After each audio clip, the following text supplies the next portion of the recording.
There are reports that Elon Musk had already had a chip implanted in the human brain in the USA. What do you think of that?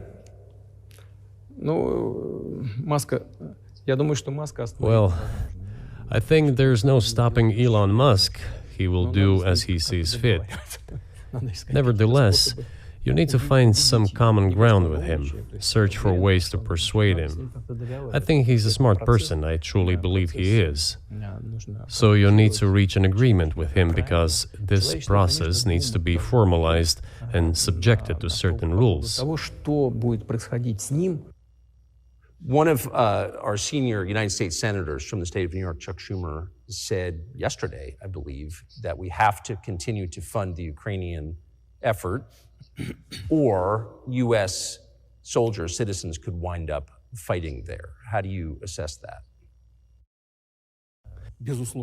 Well, if somebody has the desire to send regular troops, that would certainly bring humanity to the brink of very serious global conflict. This is obvious. Do the United States need this? What for? Thousands of miles away from your national territory. Don't you have anything better to do?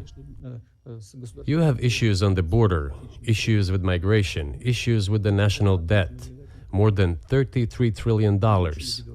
You have nothing better to do, so you should fight in Ukraine? Wouldn't it be better to negotiate with Russia? Make an agreement, already understanding the situation that is developing today, realizing that Russia will fight for its interests to the end? So I just want to make sure I'm not misunderstanding what you're saying. I don't think that I am. I think you're saying you want a negotiated settlement to what's happening in Ukraine.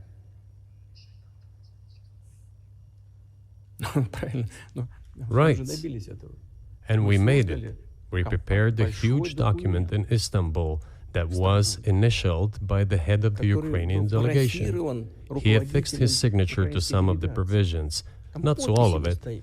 He put his signature and then he himself said, we were ready to sign it and the war would have been over long ago, 18 months ago. However, Prime Minister Johnson came, talked us out of it, and we missed that chance. Who blew up Nord Stream? You for sure.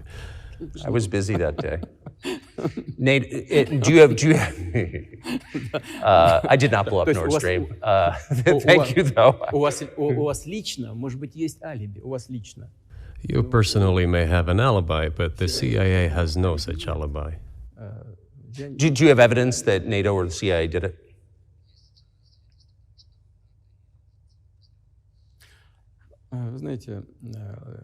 You know, I won't get into details, but people always say in such cases, look for someone who is interested. But in this case, we should not only look for someone who is interested, but also for someone who has capabilities. I just got to ask you one last question, and that's about someone who's very famous in the United States, probably not here, Evan Gershkovich, who's the Wall Street Journal reporter.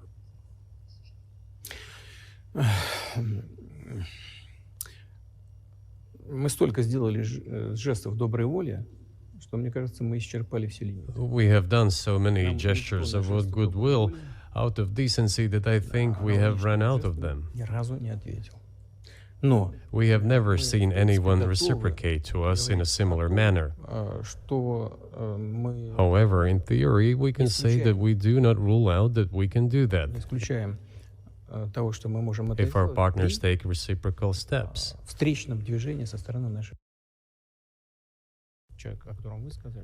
I do not rule out that the person you refer to, Mr. Gershkovich, may return to his motherland.